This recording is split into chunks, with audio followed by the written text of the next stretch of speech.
ఈ గొడవ అంతా ఎక్కడ స్టార్ట్ అయింది? ఒక ఎనలిస్ట్, ఒక విశ్లేషించే వ్యక్తి, ఆయన అంటే నాకు గౌరవం, ఆయన మీద నాకు గౌరవం ఉంది, ఆయన తీసుకుపోయి ఓ మీడియాలో మాట్లాడతా అమిత్ షా గారి గురించి మాట్లాడారు. అమిత్ షా గారు నేను మాట్లాడుకున్నామంటే ఆయన విన్నారంటే ఆయన కూర్చొని తప్పుడు మాటలు మాట్లాడితే దాన్ని ఖండించే. నా మీద మనకు మాట అంటే మన జన సైనికులు ప్రతి చోట ఏదో కూర్చొని ఒక కేసులు పెట్టారు కూడా నాకు తెలియదు. తెలిసిన వెంటనే చెప్పాను, ఆయన వదిలేనని చెప్పాను నేను అవన్నీ. మళ్ళీ ప్రెస్ క్లబ్లో పోయి మీరు తిడతా ఉంటే, ప్రాంతీయ విద్వేషాలు రెచ్చగొడితే దాంట్లో కూర్చోబెట్టి ఎంతకాలం చేస్తారు? 12 సంవత్సరాలు తెలంగాణ వచ్చిన తర్వాత ఇంకా తెలంగాణలో ఉపాధి లేకపోయినా ఏమి లేకపోయినా దానికి ఆంధ్రుడే కారణం, దానికి పవన్ కళ్యాణే కారణం. పరిశ్రమల్లో ఈ లెక్కల్లో ఇంక మీరు ఎన్ని చేసినా ప్రతిదానికి ఎక్కడో చోట తెలంగాణ ప్రజలు గ్రహించాలి. ఉద్యోగాలు రాకపోయినా, ఉపాధాలు రాకపోయినా ప్రతిదానికి ఆంధ్రోడు కారణం అంటే ఆంధ్ర ప్రజలు నిజంగా ఎందుకు వస్తారు ఇక్కడికి? తెలుగు చిత్ర పరిశ్రమ ఎందుకు వచ్చింది? ఎక్కడో మద్రాసులో ఉన్న తెలుగు చిత్ర పరిశ్రమ ఇక్కడ రావడానికి కారణం తెలంగాణ ప్రత్యేక రాష్ట్రం కావాలని కోరుకున్న నాయకులు చెన్నారెడ్డి గారు తీసుకొచ్చారు ఇక్కడికి. ఆయన తీసుకొచ్చారు ఇక్కడికి. 50 సంవత్సరాలు కలిసి ఉన్న రాజధాని ఇక్కడ సడన్గా పోయి మీరు ఇక్కడ రాకూడదు అని కొంతమంది నాయకులు, తెలంగాణ ప్రజలు వేరు. నేను మొదటి రోజు నుంచి చెప్తా ఉన్నా, పాలకులు వేరు, ప్రజలు వేరు. తెలంగాణకి అన్యాయం చేసిన పాలకుల్ని, దాంట్లో పవన్ కళ్యాణ్ కూడా వాడిని కూడా ఉరిదీసాను పర్లా. పాలకులు వేరు, ప్రజలు వేరు. మీరు పాలకులను తిట్టుకున్న ప్రజలను తిడితే, విద్వేషాలు రెచ్చగొడితే ఈ దేశం ఎటుపోద్ది? సూరత్లో తెలుగు ప్రజలు ఉన్నారు. రేపు వచ్చిన గుజరాతీ మనుషులందరూ కూర్చొని తెలుగు వాళ్ళు ఇక్కడ ఉండకూడదంటే కుదురుద్ది అక్కడ? నాందేడ్లో ఉన్న తెలుగు వాళ్ళు, షోలాపూర్లో ఉన్న మన తెలంగాణ తెలుగు వాళ్ళు అందరూ కూర్చోబెట్టి మా మహారాష్ట్రలు తిరగబెడితే ఏమవుద్ది? దేశం నిలబడద్దా? దేశం ఒకటిగా ఉంటుందా? ఎంతకాలం తిడతారు? ఎంతకాలం? నేను అమిత్ షా గారిని అన్నారని చెప్పి నేను మాట్లాడగానే కూర్చోబెట్టి దానికి చిలవలు పలవలు చేసి నాకు తెలంగాణ అంటే పడదు, నాకు వీళ్ళంటే పడదు, వాళ్ళంటే పడదు, ఇన్ని సంవత్సరాలు 12 years కూర్చోబెట్టడం మేము ఒక చెరువుని కబ్జా చేసామండి. నాకేం పర్లేదు. నిజంగా మీరు అన్నట్టుగా కబ్జా చేస్తే ఇల్లు తగలబెట్టారో నాది వచ్చి మీరు ఉంచుతారా నన్ను? ఒక్కొక్కళ్ళు కూర్చోబెట్టి 111 జీవోలు ఏమేం చేశారు అటు చూసుకోండి, అటు చూడండి. నిజంగా ఈ రోజున తెలంగాణ రాష్ట్ర ముఖ్యమంత్రి గారికి చెప్తున్నా, రేవంత్ రెడ్డి గారికి చెప్తున్నా, ఆయనంటే నాకు ఇష్టం, ఆయనంటే గౌరవం నాకు. కానీ వారికే నేను చెప్తా ఉన్నా, తెలంగాణ ప్రభుత్వానికే చెప్తున్నా, పవన్ కళ్యాణ్ కనుక ఆ చెరువుని మీరు ఒక చెరువును ఆక్యుపై చేసుకున్నాడంటే సంతోషంగా చెప్తున్నా, ఈ రోజున తెలంగాణ ప్రభుత్వాన్ని రాసి ఇచ్చేస్తున్నారు. అలాగే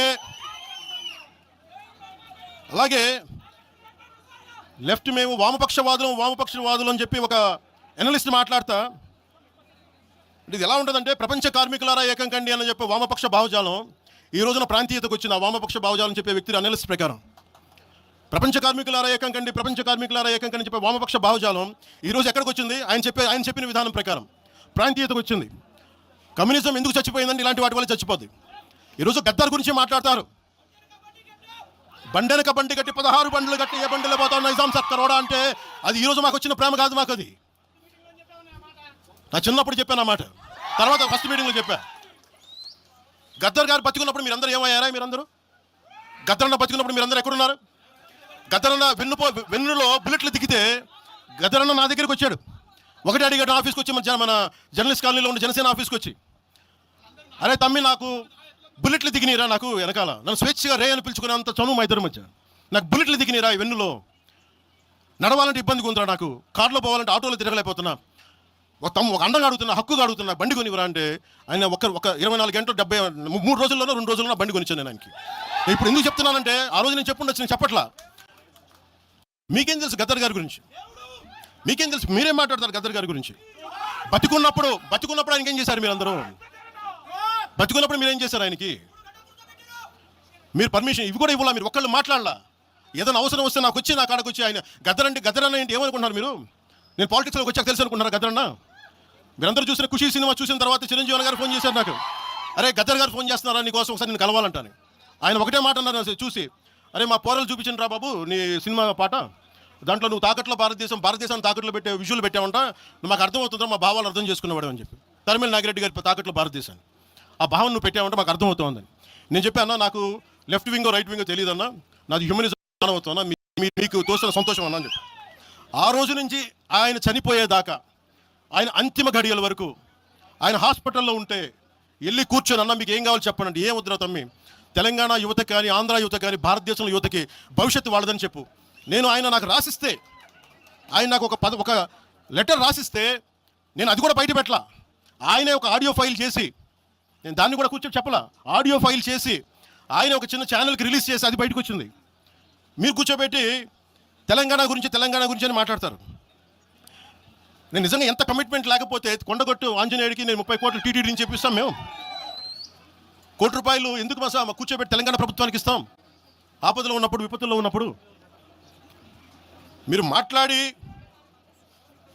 మీరు ఈరోజు మాట్లాడుతూ ఉన్నారు, బెదిరిస్తున్నారు. ఒకటే చెప్తా ఉన్నా, ఇక్కడున్న నాయకులందరూ కూడా, మా శంకర్ గౌడ్ గారి దగ్గర నుంచి ఇక్కడున్న నాయకులు పేరున సంపత్ నాయక్ కానీ, సాగర్ గారు కానీ, వీళ్ళందరూ కూడా మీరు బెదిరిస్తూ ఉంటే మేము భయపడి, సారు మీ కాల్ముక్తా సారు, మీ బాన్సన్ సారు అన్నంత భయాలు ఉన్న మేము వాళ్ళమే కాదు. మీకు నేను ఒకటే చెప్తా ఉన్నాను, రాజశేఖర రెడ్డి గారు, వైఎస్ రాజశేఖర రెడ్డి గారు బతికున్నప్పుడు ఆ రోజు మీ గొంతులు ఏమైనాయి? ఆ రోజున మీ అందరి గొంతు తెరిచారా మీరు? ఆ రోజున తెలంగాణ గురించి వీళ్ళు మాట్లాడుతూ ఉంటే ఒకటే చెప్తా ఉన్నా, యువరాజ్యం పెట్టిన తర్వాత మొట్టమొదటిసారి నా మీద కేసు పెట్టి పోలీస్ స్టేషన్లో కూర్చోబెట్టింది తెలంగాణ భీమరావు బాడా కోసం.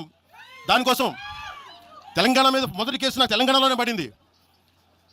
కూర్చోబెట్టి మీరు అందరూ కూర్చోబెట్టి ఆ రోజు ఒక్కళ్ళు ఏమయ్యారు? ఈరోజు మీరు బెదిరిస్తూ ఉన్నారు, బయటకు వస్తే దాడులు చేస్తారు. మాకు దాడులు కొత్త అనుకున్నారా? మాకు మీరు మహబూబ్ నగర్లో మన కాంగ్రెస్ నాయకులు కూలిస్తే స్టేజే కూల్చేశారు. మీరు మా కార్లు అడ్డం పెట్టి మమ్మల్ని దాడులు చేయడం, ఇవన్నీ తట్టుకొని ఇచ్చాం మేము.